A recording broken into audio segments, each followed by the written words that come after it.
In April of this year, we are going to have an eclipse, and it's going to be pretty much a total eclipse in some parts of the country. And right here in Dallas, we are going to get about as close to totality as possible. And I called upon a very old friend of mine from back in another lifetime who, by his own admission, is a nerd for this stuff.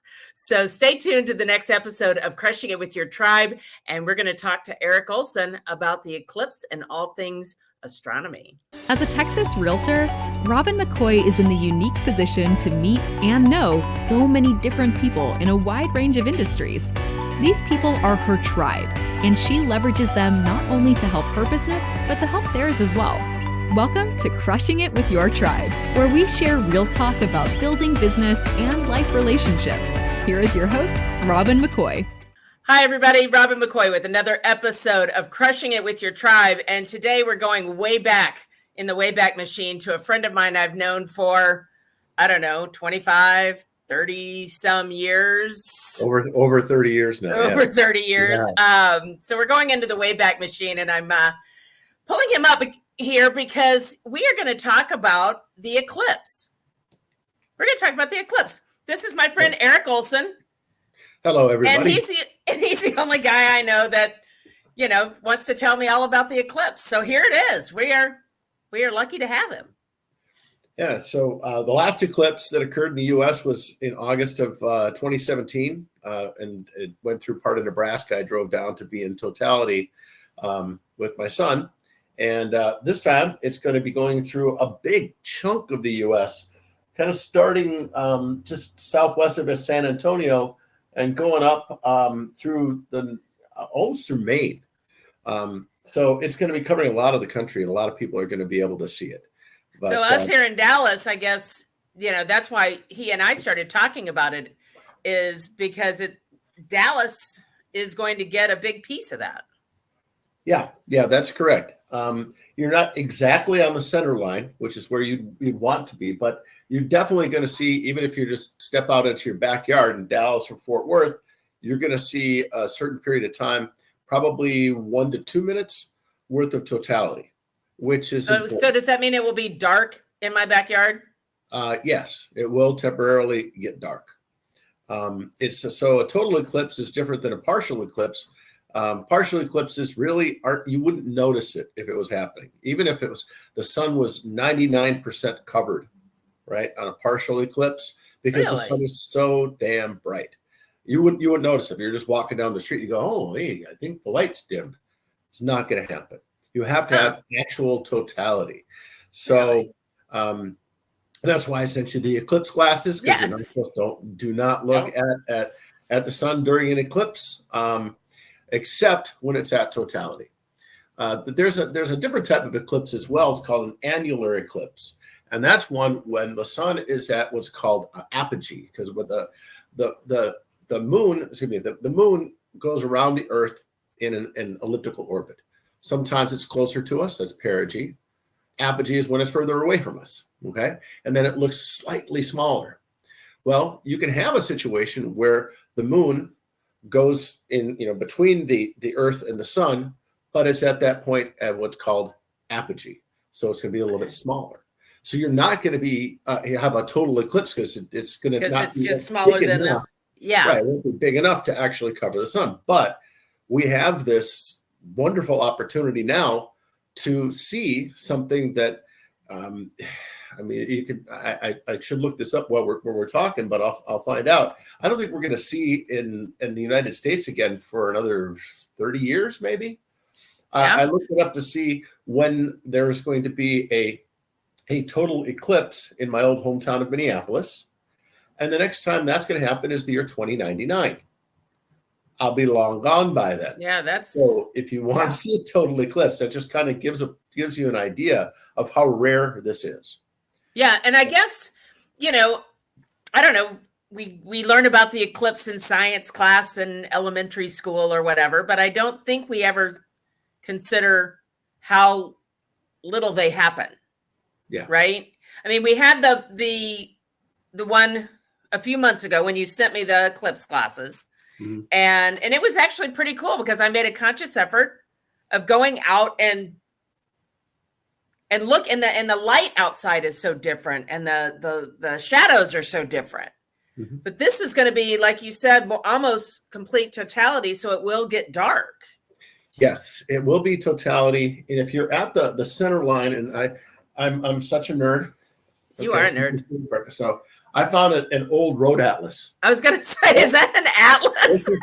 Of course, yes. I love maps and atlases. This is great.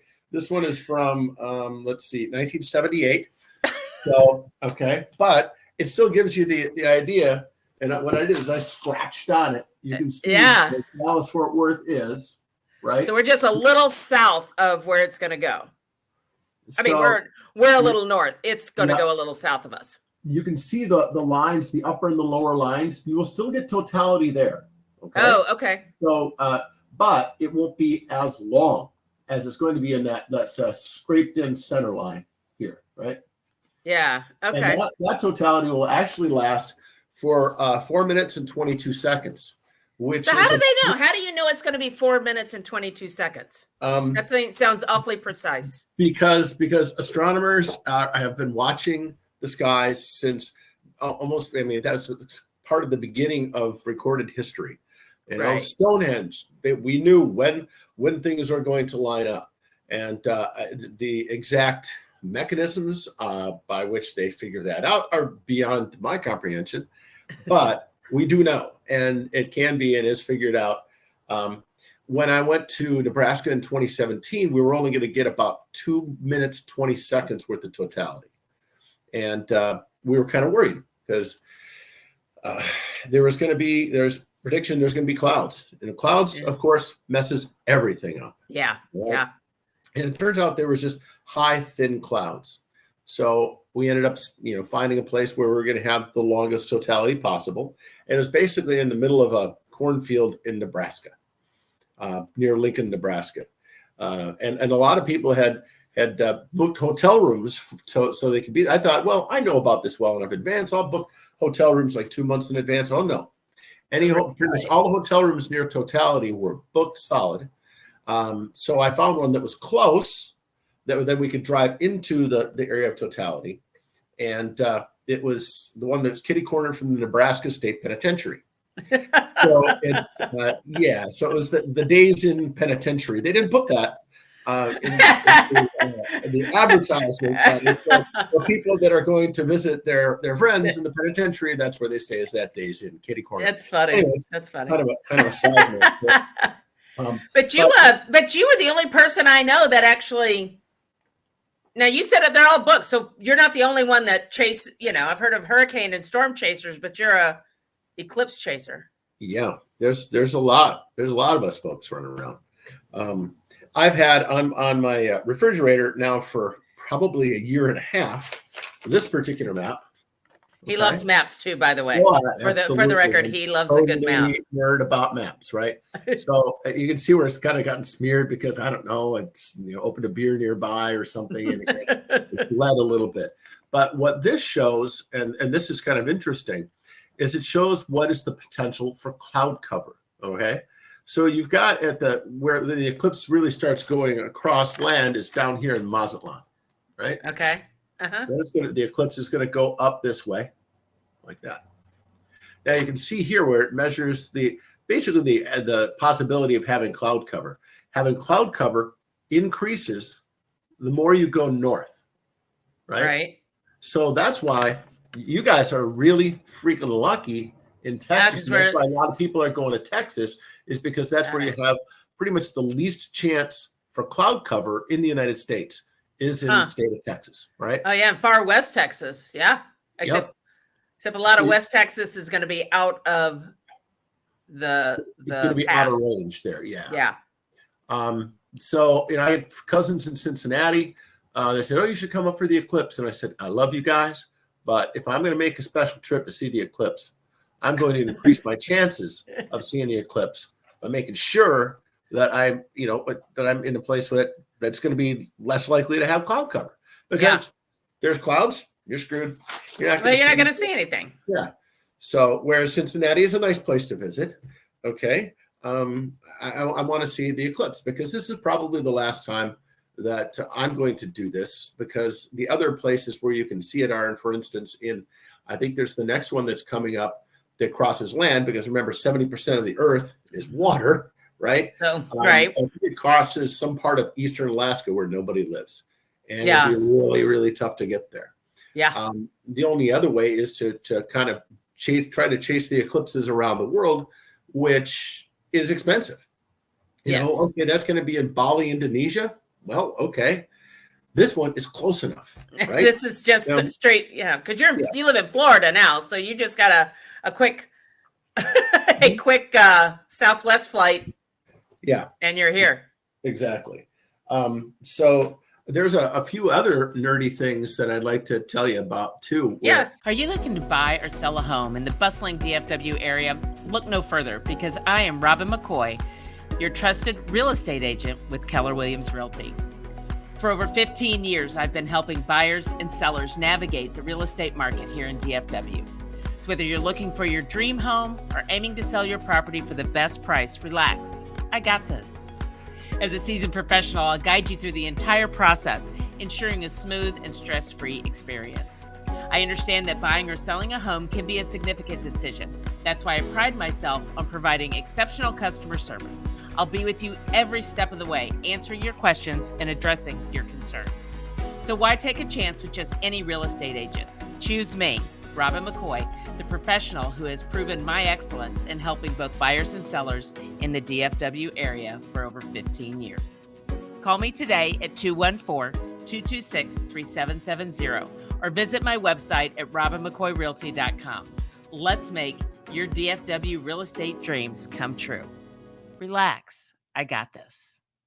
There's a few other nerdy things that I'd like to tell you about too. Yeah. There's a couple of really good websites. There's one that is nationaleclipse.com, and it has the eclipse maps for each state. So depending on where you're at, I don't know where your listeners or your viewers are located, probably mostly in Texas, but it shows you can click on Texas, you can click on Oklahoma, Arkansas, Missouri, Illinois, Kentucky, Indiana, Ohio, Pennsylvania, New York, Vermont, New Hampshire, and Maine. And that's the areas where you could see the eclipse if it's not cloudy. So there's a lot of good detail in this, really good detail. So nationaleclipse.com is one website. We'll put that in the show notes so people can find that. And there's another one here that's called greatamericaneclipse.com that also has is pretty cool. And what I like about this one is I don't know if I could share my screen with you, but I'd like to. Is that possible? I don't know. You're gonna get past my. Hold on. Oh, I don't know if you can.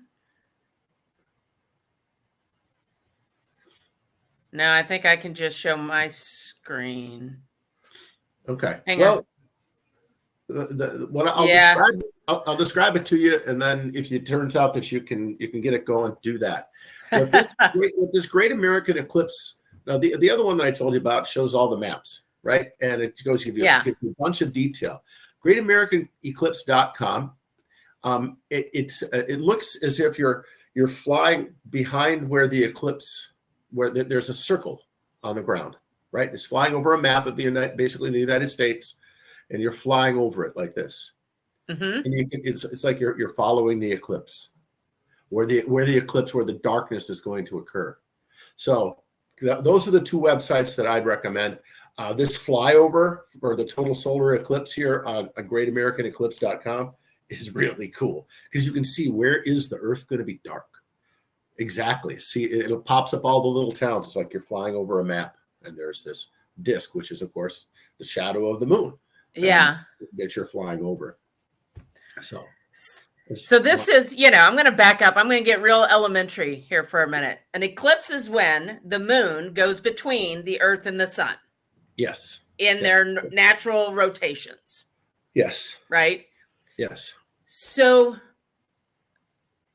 we can only see them again now, probably never again in our lifetime in the United States. But is this happening a lot over the oceans that nobody can see? Does this happen a lot, just not where we can see it? Let's see. Upcoming, I'm going to do this. Yeah, it doesn't happen even all that often, really. Okay. Because the moon is so small and it casts such a tiny shadow on the Earth that you have to be really perfectly lined up to hit it at all. Yeah, I Um, guess. And so it's so all in the time of day and all those sorts of things too. yeah, so future eclipses. Now this is where I'd say go to the NASA website if you want to see future eclipses. There's an annular solar eclipse that is occurring on October 14th of this year. But again, annular is not total. That's when the moon is a little bit further away from the Earth, therefore is smaller in appearance. And the sun is bigger on the outside. Yeah. So more eclipses that they're talking about a partial one in 2025, another partial in 2025, an annular in 2026 over Antarctica. There's people up there in a whatever. The next one that is going to be total will be visible in Greenland, Iceland, Spain, Russia, and a small part of Portugal. And that isn't until August of 2026. So that gives you some idea. Doesn't happen all that often. Yeah. So, but you could plan a nice trip to Europe at the time of the eclipse. Yes. So. Yes. And they were studying eclipses because trying to prove Einstein's theory of relativity, because we can I don't remember exactly from my class. Because maybe I had a few beers after that, but people went all over the world we knew when the eclipse was going to be, and this is in the early part of the 20th century, probably 1912 or something like that, 1920s maybe, and to measure the eclipse itself. But so many were, you travel, you got to imagine you're traveling by ship, you're trying to go to different parts of the world, and a lot of the scientific endeavor was a bust because clouds. They get all the way. They'd take a ship, they'd hike, they'd walk, they'd scale mountain ranges. They get there and it'd rain and you couldn't see anything. Exactly. Yes. Exactly. Let me ask you something. How did you get interested in all this? What is it about this? Has it been since you were a kid? Or it was, well, I was not really interested much as a kid. I was probably in my early 20s and I smoked weed with my buddy Bill. And I remember sitting on the hood of his car and looking up at the stars and realized and thinking more about it. And I had some knowledge of astronomy. And then thinking, because I was just a high kid, thinking, right, how minuscule we probably are. Yeah. And I started looking into it more. I subscribed to what was called Omni magazine at the time, science fiction and science fact. Discover magazine bought them out. So I've been getting Discover magazine and I've been reading it pretty much cover to cover for the last 30 plus years. And so I've got a pretty decent background in it. I tend to skip the articles about bugs and undersea things. I don't like it. I care for them. But I really like the astronomy stuff because it gives you an idea. Nice thing about it is it's strictly observational. There's not like, okay, you've got one side and the other side. Somebody thinks that the world is flat and the other side, no. Well, we know the world's not flat, okay? We know this. How the ancient Greeks knew this, okay? Now I'm gonna get all the comments from the flat earthers that this Eric guy doesn't know what he's talking about. Yeah, we've known for a long time, long before Christopher Columbus. Christopher Columbus figured out the earth was round. No. Ancient Greeks did that. Babylonians figured it out before them. So but it's being a strictly observational science. There isn't like, people have, they bring on, hey, I've got my science expert here and your science expert there. This is one where, no, we just all look at the sky. Yeah. What do we see? Right. Okay. Well, I'm in Chile because Chile is a place along the equator is a nice place to put up your telescopes because you can see, north and south because where we're located, we can't see the whole sky. We get in and see about 2/3 of it. And also it's, the air tends to be, you get up in the mountains, air's thinner, there's less interference as well. I don't have a telescope myself, but I just went to the St. Petersburg Astronomy Club meeting. First time I went there, it was 2 weeks ago now. didn't know what to expect. Well, I kind of thought I knew what to expect. Probably about, I don't know, half a dozen nerds that looked kind of like me, old white guys, right? That were going to talk about telescopes. And I walk into the room, and it happened to be in the room that was next door to where I took the astronomy class last semester.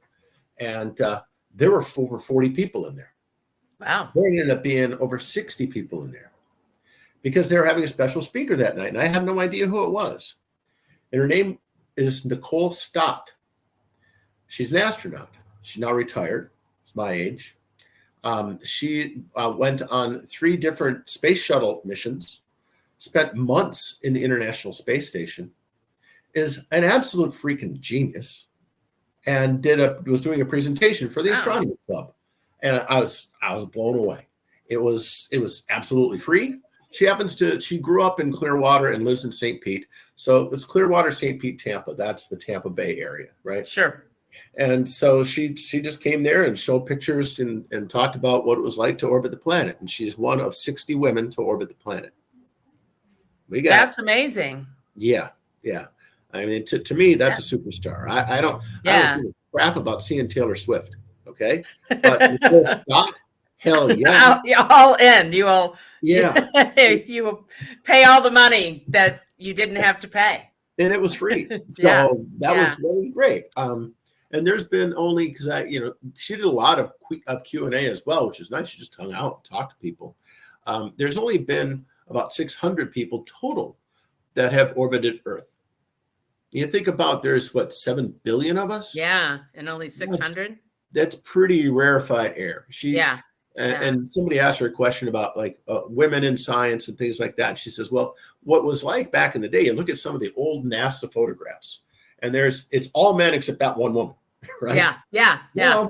Now she says it's way different. They're at 40%. When you take the same kind of picture, 40% female. That's excellent. I'm so glad to hear that. Not only are young girls and women exploring sciences more, but they are actually performing careers and going in space and those things that they didn't when you and I were 25. Yeah.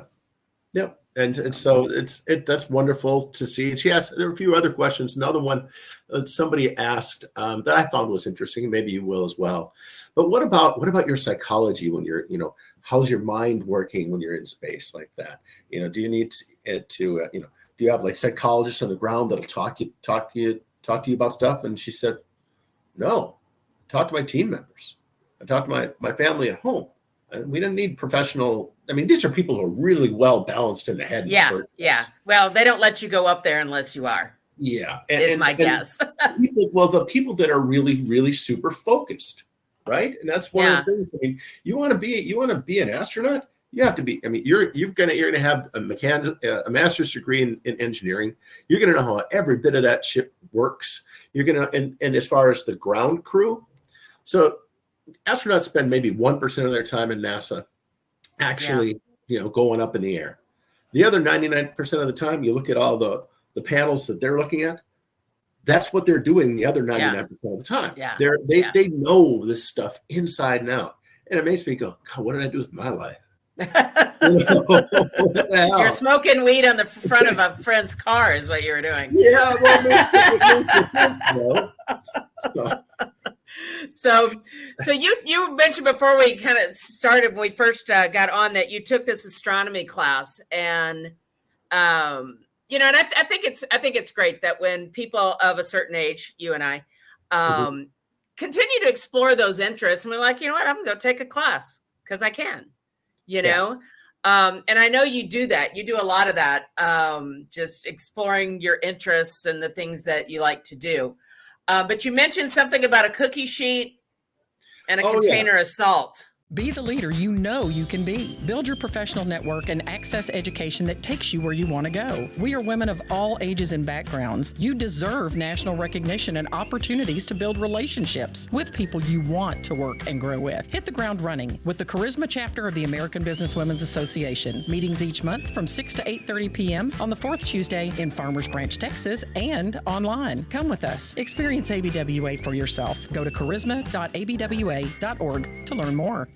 But you mentioned something about a cookie sheet And a Oh, yeah. container of salt. So So so the astronomy class, I mean, it starts you from the beginnings of astronomy and the history, and then the basics of what's the ecliptic and what are the zodiac signs, or even though the astrology and astronomy are two different things, yes. but it takes you, it goes wider and wider. Okay, that what's in the solar system, what are the moons of the solar system, galaxies, and we're talking about the Milky Way. So he came in, Professor Joseph, short little guy. He always walked really fast. Kind of a scraggly hair that he had combed over. Excellent public speaker. This guy was fantastic. Anyway, he came in and he had this cookie sheet, and he had one of the standard canisters of salt, right? And so he said, okay, well, let's pretend for just a minute, okay, that every one of these grains of salt, and he puts down the cookie sheet, and he starts pouring the salt. And it takes a little while to pour out the whole thing. Let's imagine that every single one of these grains is a star.